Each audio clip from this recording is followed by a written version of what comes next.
Good morning, guys. Welcome back to Frankie Off Grid. We've got a new cabinet we found from IKEA. They do actually deliver if you do a small package for only €10, so we felt it was worth it. So we built it this weekend whilst there was a very important football game on. Crazy football game. And we've been trying to drill a hole in this wall to hang it up, and we gave up yesterday. We managed to get one of them in, but the cement is so hard, so that is our mission today.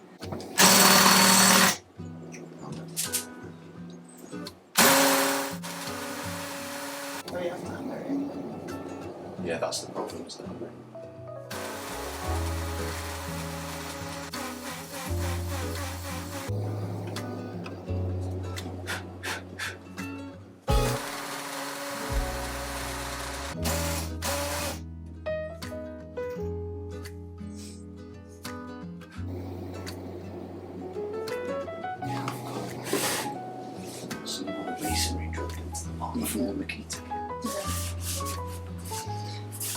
Before anyone asks, we are using the right drill bit. We got the masonry drill bits, but we were doing this so many times yesterday. I've actually bruised my shoulder from pushing the drill against it. It's just such hard render. We've got the Makita drill bit set, so we're using that. But I do remember, or Iwan's just remembered, that we did buy some especially for masonry. So maybe see if they work better. I don't know if it's the drill could do with being more powerful, or if you know, let us know. Send us all your tips for drilling into concrete render. Is it? It's not concrete, is it? The render, cement render. Yeah, technically it's concrete. But doesn't concrete have the special? Yeah. Gravel. Aggregate. Yeah, this sounds like a bit of sand, but it's just fine aggregate, isn't it? Yeah, this is the masonry drill bit. Oh, it's warm. It has like a thingy on the end. These ones are made by Stanley. Okay. Come on, Stanley. You can do it. Do you know Stanley?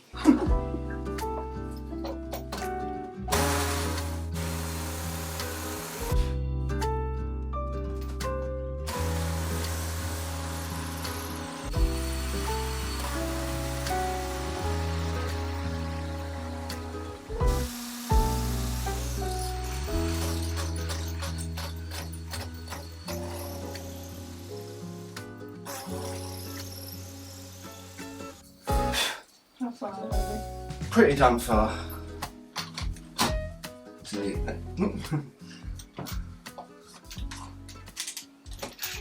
Someone's not going to be happy about us moving this cupboard. He's fast asleep on the cushions. You look after them, Dodo.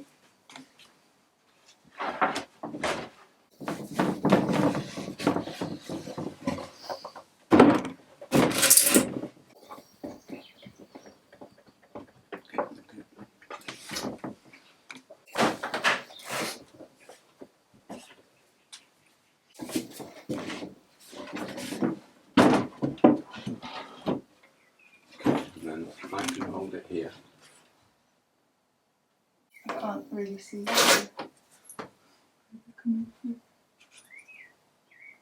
I think that one's on it. It just needs to go maybe like a millimetre higher. Should I just screw it and see if it goes? No. I'll just go a little bit more so you can see. If I screw it in... It doesn't look like it's anywhere near it, to be honest. From here, no, it's nowhere near it. But it's whether or not it's because something else isn't lined up, or whether it just needs to go higher.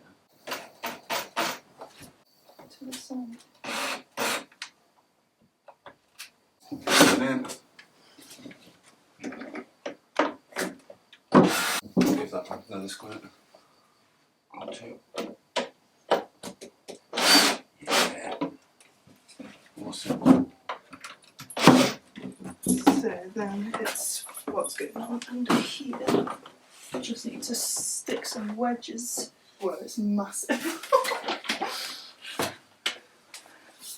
Look, all you need is, because anything tall, Yeah. you go up there and you can still reach it from there, can't you? Yeah. It's definitely not straight, but it suits the room, not being straight.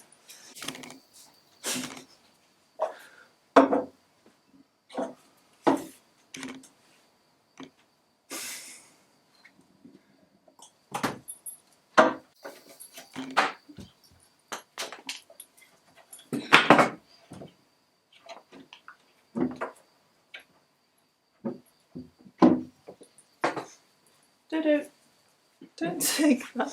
Come here.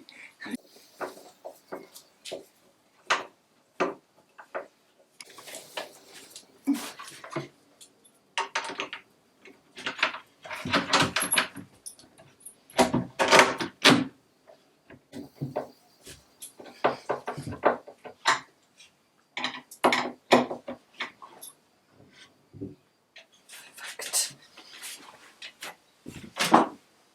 What do you think, Dodo? It's got you in there.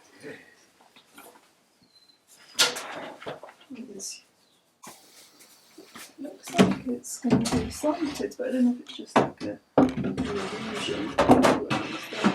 Yeah, it is. The holes are in the wrong thing. Oh, no, just. That's free anyway, isn't it? My friends bought us back the biggest jar of Branston pickle I've ever seen. We love this. It's one thing we miss from the UK, so I love it on mashed potato.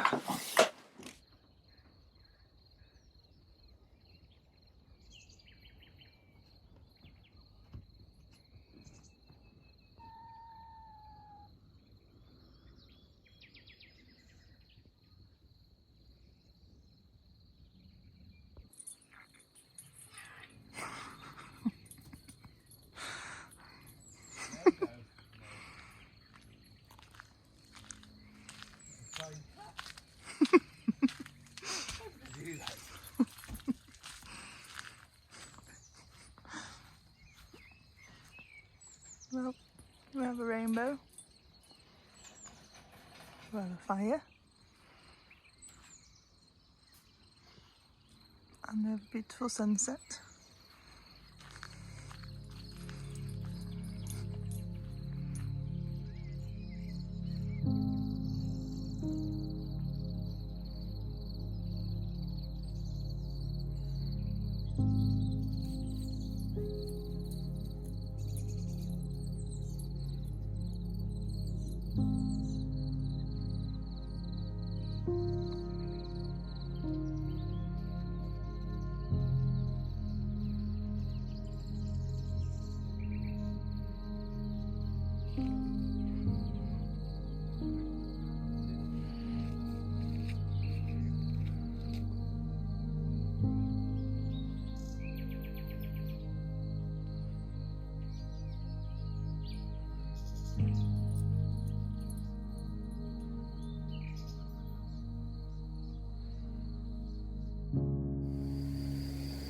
So we have another beautiful day here. We had a really cold night actually. There's quite a cool northerly wind coming in, but now it's just absolutely stunning, and I've been pottering about in my greenhouse, and then I've just updated my Calm Lines website for April. Iwan is driving to Lisbon. His mum Sian is arriving today, so he's gone to pick her up, and yeah, I'm pottering in the garden. Seeing as I've just been working on it, I thought it would be the perfect time to tell you a little bit about Squarespace, who are kindly sponsoring today's video. If you haven't heard of them before, then they're an all-in-one platform to help you to easily create a beautiful looking website. I have one for my Calm Lines, which is my illustration business, and it's also where I share about gardening, which is my passion project. So it's a great space whether you're trying to build a business or just share information about something that you love. One of the amazing things about Squarespace is they have thousands of award-winning templates that you can choose from, so you can start off your site looking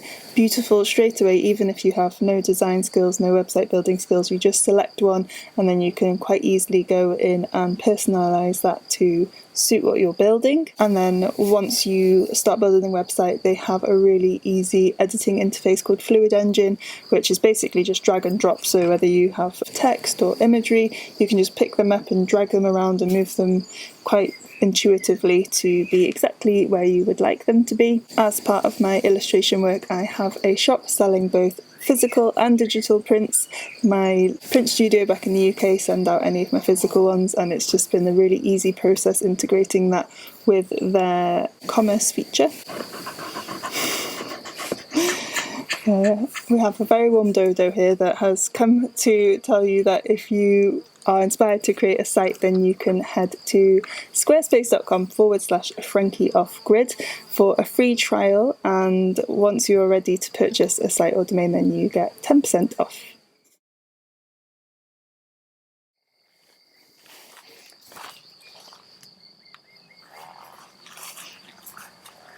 So I thought I would come and show you what's growing in the greenhouse. There is someone strumming in the background, so hopefully you can't hear that too much. It is the time of year, land clearing. So, I did a lot of sewing yesterday. I have a little garden book that I sometimes write everything in rather than doing the little labels like this. So, here's what went in this tray yesterday.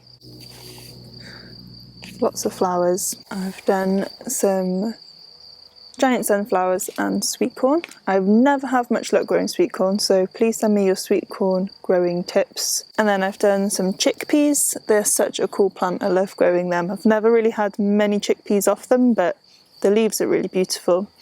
And then I've done a few more courgettes against my better judgment because the plants are quite prolific and I've already got 2 growing quite happily, but you can always give them away. And then squash. And then potato onions are a very cool seed that I got given by a man named Gary, who's given me lots of cool plants and seeds, and also rat-tail radish.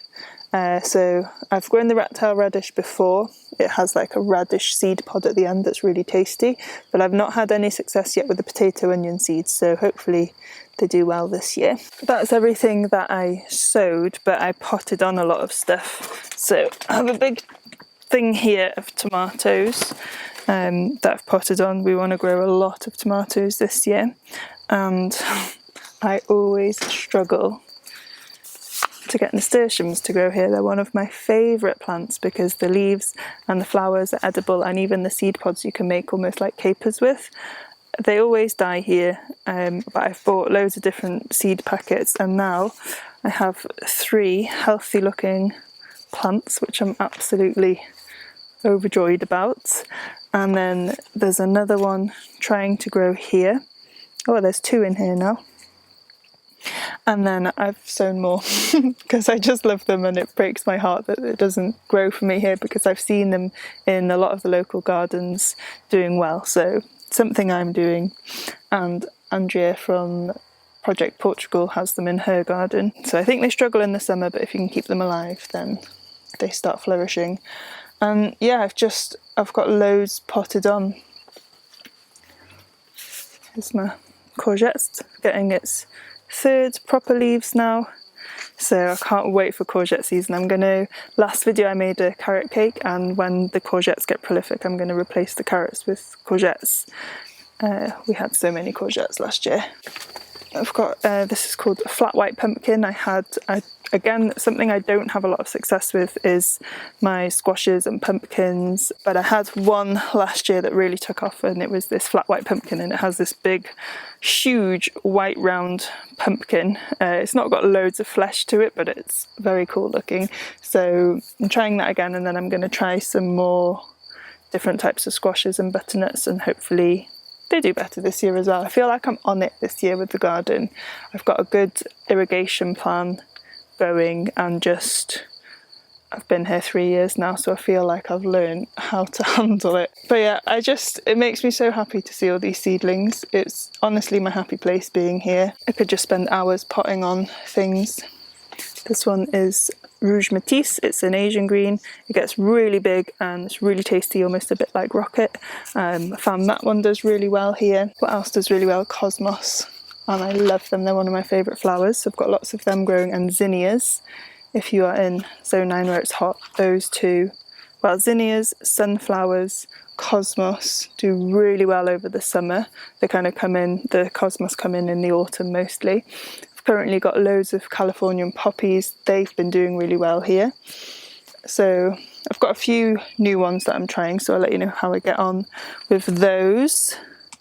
Got some aloe veras that Sarah from Luke and Sarah's Off-Grid Life gave me. I'm trying to look after them because I would love to get them really flourishing here. And she also, it's always a worrying feeling that there's something on you, but it's very often a seed around here. I did get stung by a little bee the other day, so I'm on edge because I don't like getting stung by bees because then they die. I like bees. Actually, one tip I would love, if any of you have any ideas, in the top corner of this greenhouse, obviously all the bugs fly in and then they can't get out because they kind of get trapped in the top. And I don't really want to cut a hole in the greenhouse, but I can't see another way for them to get out. I've had to rescue lots of bumblebees and butterflies, and I'm pretty sure there was a hornet in here this morning, so I ran away. It might have been a big bee, I didn't stick around to look, but hornets are scary. I also have a comfrey plant that I'm putting a lot of effort into keeping alive. I think this is the comfrey because it died back over the winter. It says comfrey on the pot, so that helps. I am trying and then I forget I'm trying. I'm really, really happy with how spring is going so far with my seed sowing, and then I'll take you down to the vegetable garden so you can see what's doing quite well down there. And look at this beauty. Oh, it's a globe artichoke, so I'd quite like to get him in the ground somewhere. Let's go. Okay, so this is the main veggie garden, which is still kind of under construction because I need to build a few more beds ready for everything to come out of the greenhouse and go in the ground. If you've been watching and seen, I've been making this woven fence. So I've done one with the grapevines as Iwan's pruned those. We've finished all the pruning now, so I've got a few left. And then this is with the mimosa that we've been cutting back that's invading our land. But when we went for a dog walk the other day, I found a willow. So I'm also experimenting with that, and I can see why people use it for weaving. So yeah, I might go forage some more of that. But yeah, the garden it's not feeding us very much at the moment, just like greens and stuff. My brassicas didn't do well, and we're kind of like in that gap before anything like the courgettes and tomatoes really take off. It's on the verge of feeding us. This first row here is all Egyptian walking onions. Such an amazing plant. Another one Gary gave me, and then I've got loads up in the top garden as well. We use these like spring onions, and then what they're going to do is this bit here turns into like, almost looks like a flower, but it's just full of other tiny onions, and then it drops, and that's why it walks. I've put a few sweet potatoes in here.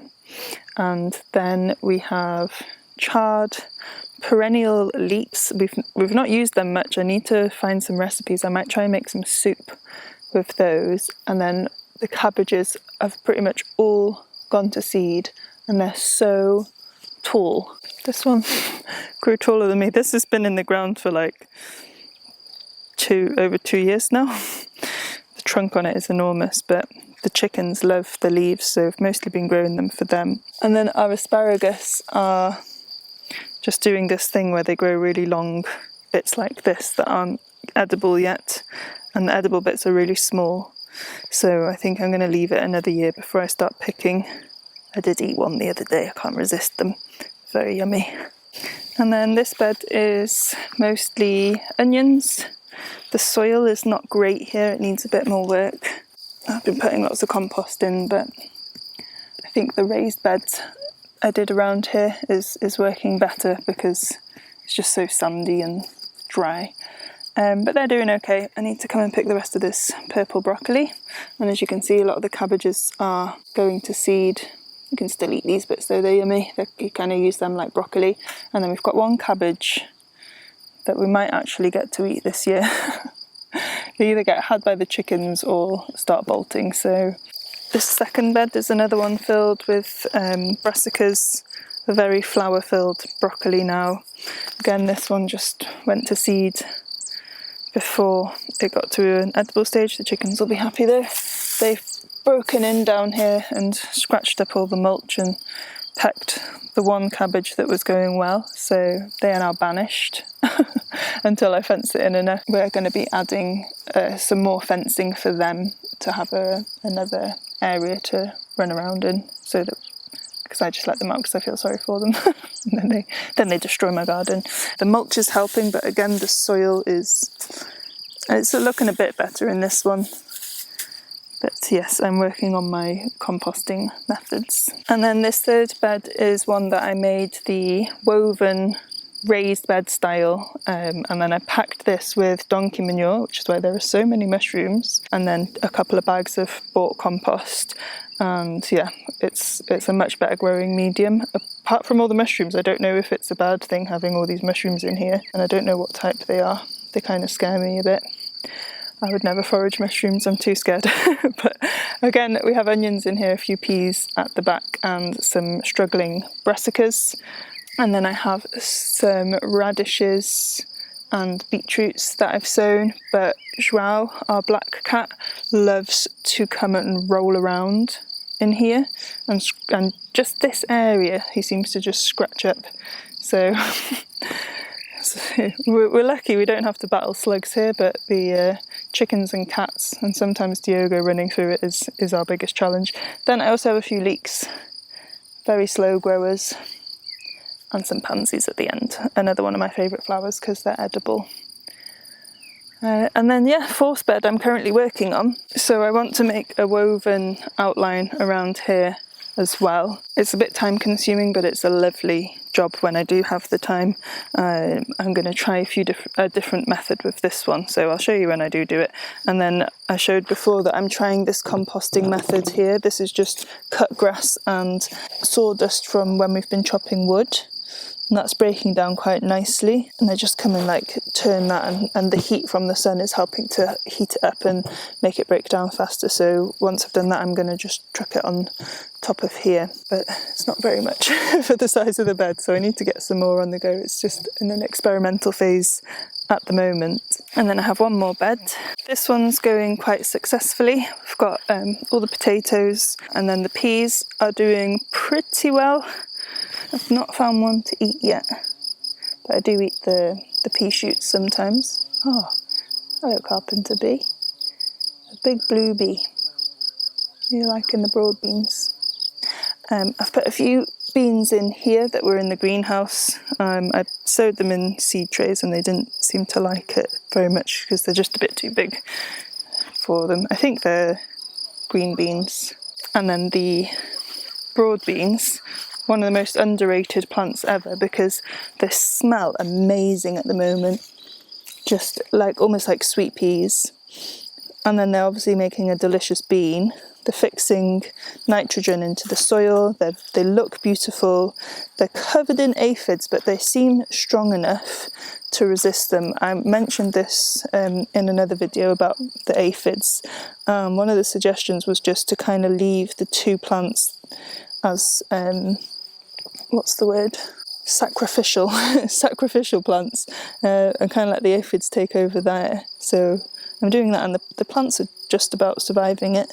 They are spreading a bit to these, but they're doing okay. So I didn't want to interfere, because last year I sprayed them with a washing up liquid solution and it seemed to damage the plant as well. So see if they can be strong enough, because I have done quite a lot of work in the soil here, putting down a lot of donkey manure, so hopefully there's enough richness in the soil to make strong plants. So strong plants fight off pests better. And then there's a few more potatoes in here, and then just at this end here I'm doing another kind of composting building experiment where I've layered all the grass from where we've trimmed. I've raked it all up and put it all down here to cover the soil, kill any of the weeds. I know there's lots of seeds in here, but by having so much mulch it should kind of stop them, hopefully, from sprouting too much. And then I've put more sawdust on, and then I'm adding like water and sometimes urine as well, which is really good for the soil. Just noticed we had such a cold night last night that the potatoes have been frostbitten. I didn't realise it got that cold. I felt it, but when I got up the thermometer was on like 10, but we must have had a small frost down here. Poor potatoes, they'll recover though. And that's it in the veggie garden. We've got the garlic bed is up in the raised beds.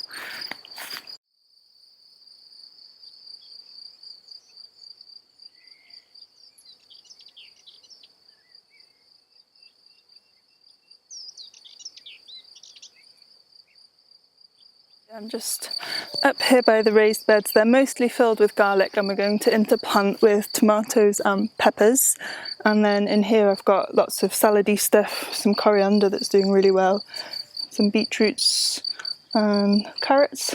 But yeah, one of my resolutions for 2023 last year was that I would grow all of our Christmas dinner, and I completely failed. I didn't grow a single thing, so I'm making that another resolution this year, and I'll link it below, a website that or an article that tells you all the timings for planting each thing for Christmas dinner. So Christmas dinner guide, that's with Gardener's World. It's bee eaters.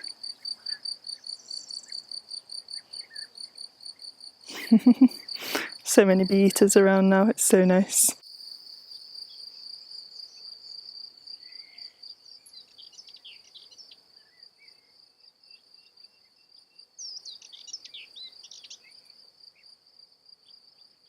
So yeah, in April, parsnips grow really slow. I don't know how they're going to survive the summer here, but I need to get them sown this month. And the tip in this article is to sow the parsnip seeds mixed with radish seeds, because the radishes sprout really quickly. They can take up that growing space and show you where you've sown the parsnips. And then when you harvest the radishes, the parsnips will have started to grow. That's the start of Project Grow Our Christmas Dinner.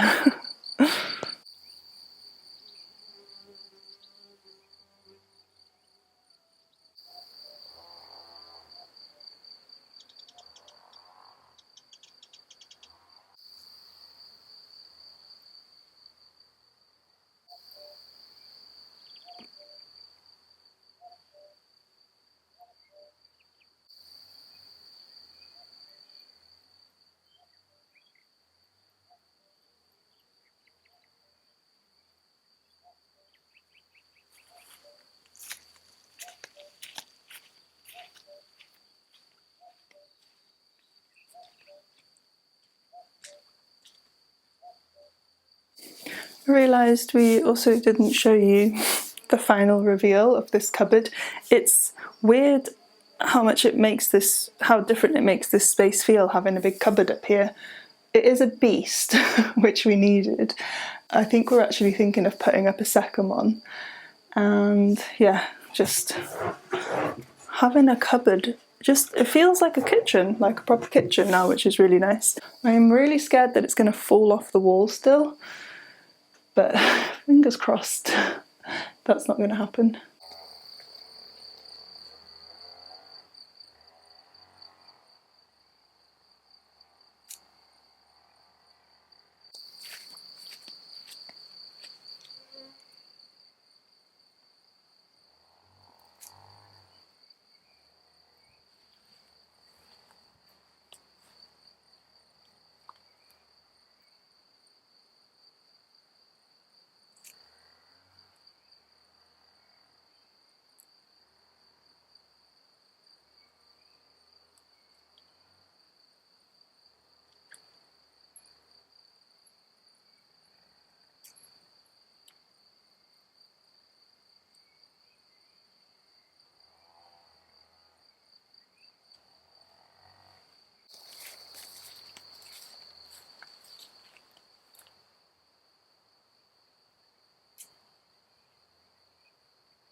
Oh,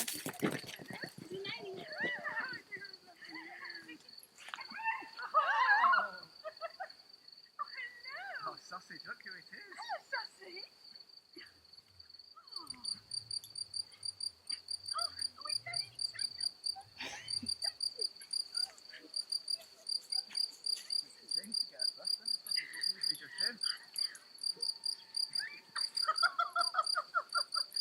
Come on, Dodo. Are you happy? Are you happy? Yes! Ow! He regularly does.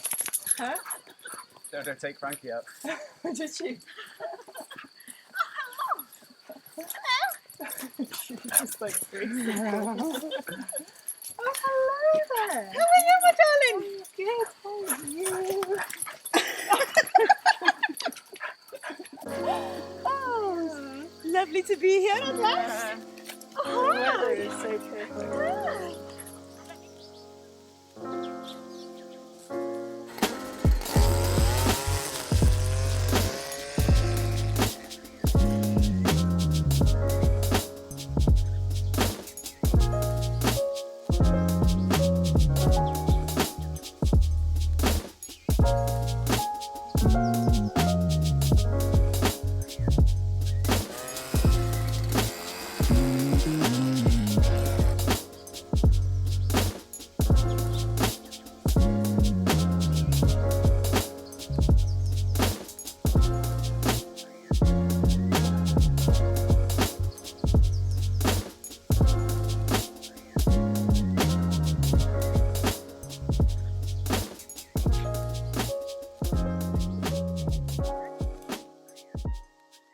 Boa tarde, everyone. How are you all doing? Me and Dodo are about to start work on the next segment. So we're up by the raised beds up near the house, and we have a surprise in store for the chickens. Don't we, do? You've done it, you can't do it again, Steve.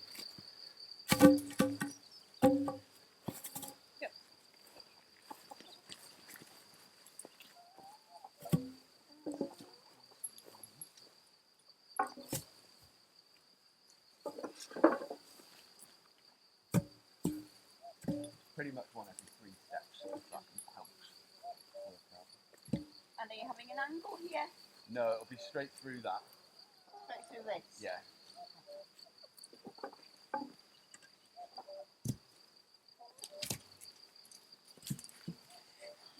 That's a good idea. That's a good idea.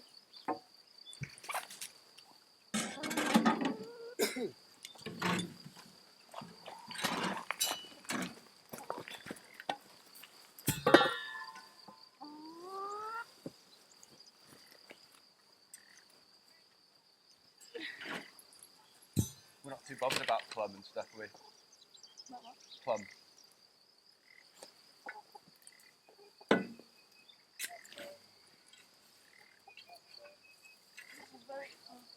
Is it?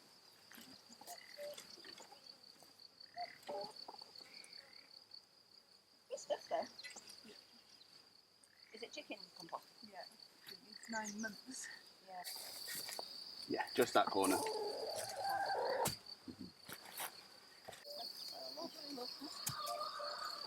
Right, shall I get bashing these then? I'll pull that one in.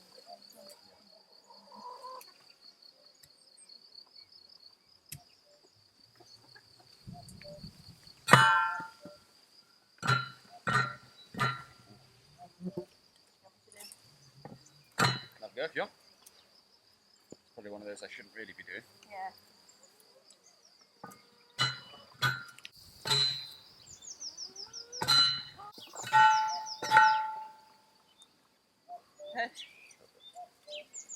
Definitely tweaky.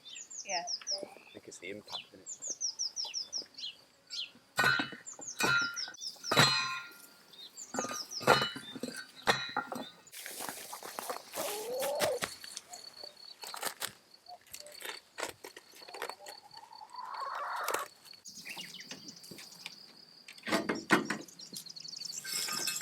Friends.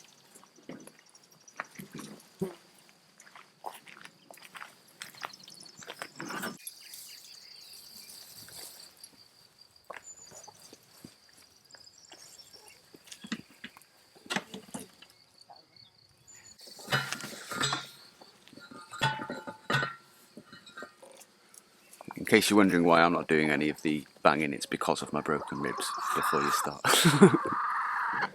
I wish I could be doing it.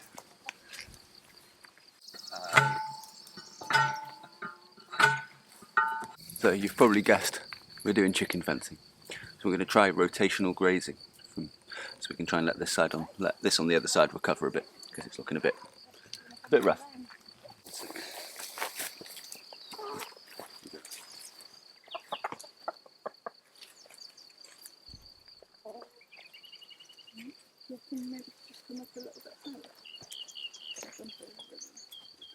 Right, so rather than trying to stick to a thing, I'll just go down like that, yeah?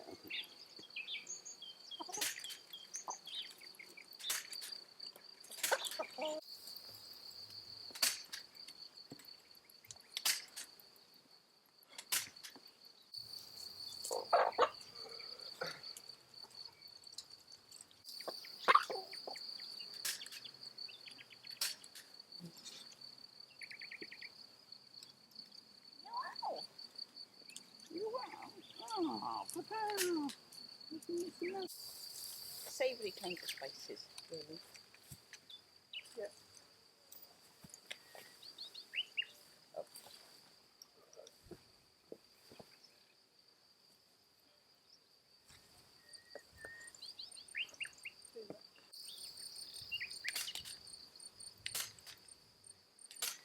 All in.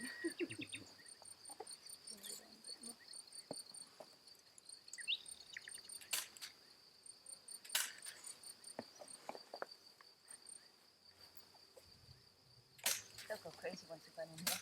Mm-hmm.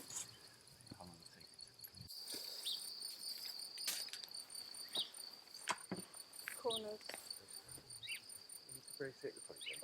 Yeah, That's why I think it's on the flat there. So we could just use one of those focuses. let's do lunch now and please can get to bed.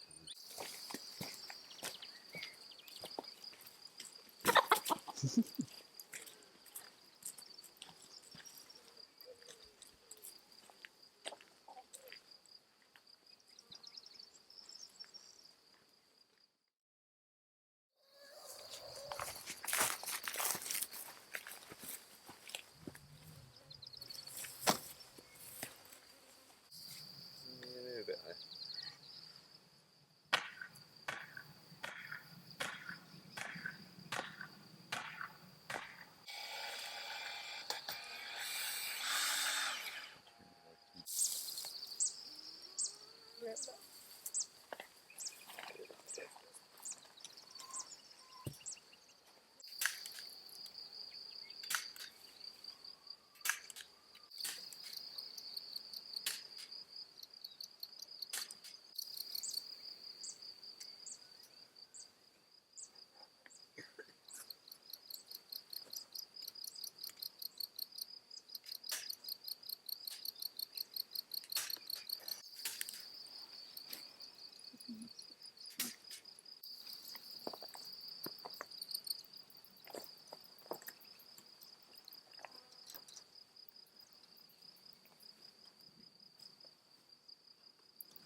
Yeah.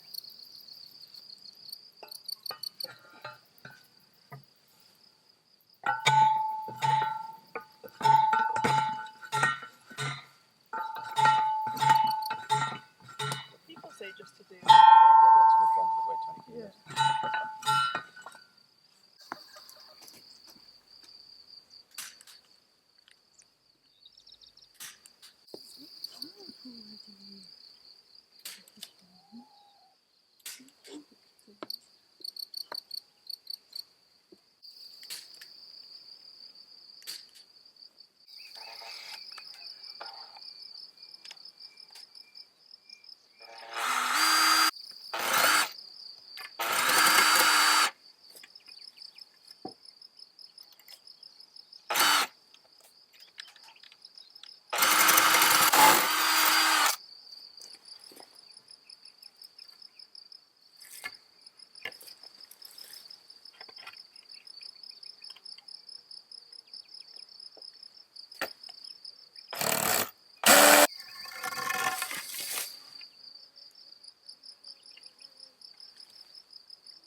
Diolch.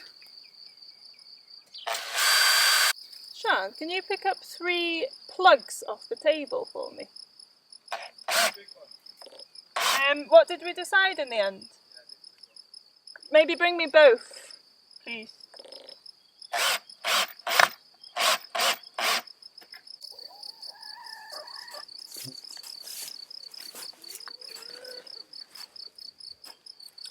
Not long to go, chickens.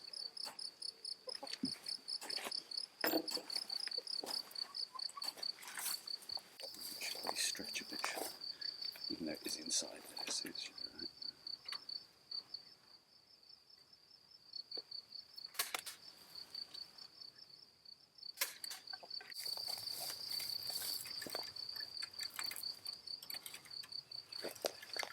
Can you get onto that side? Can you do the drill in?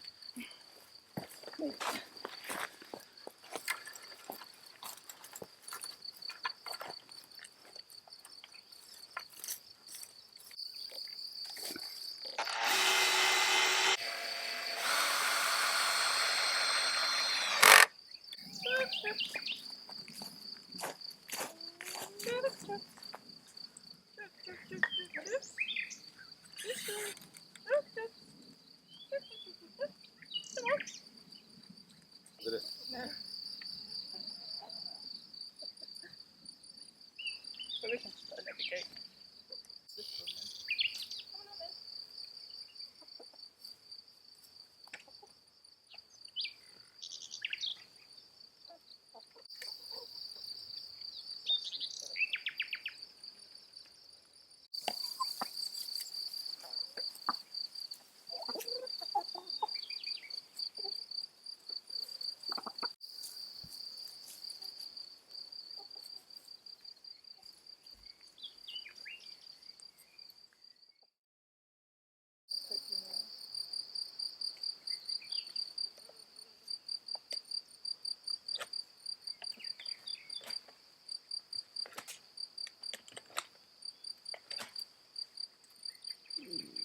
Oh, beans.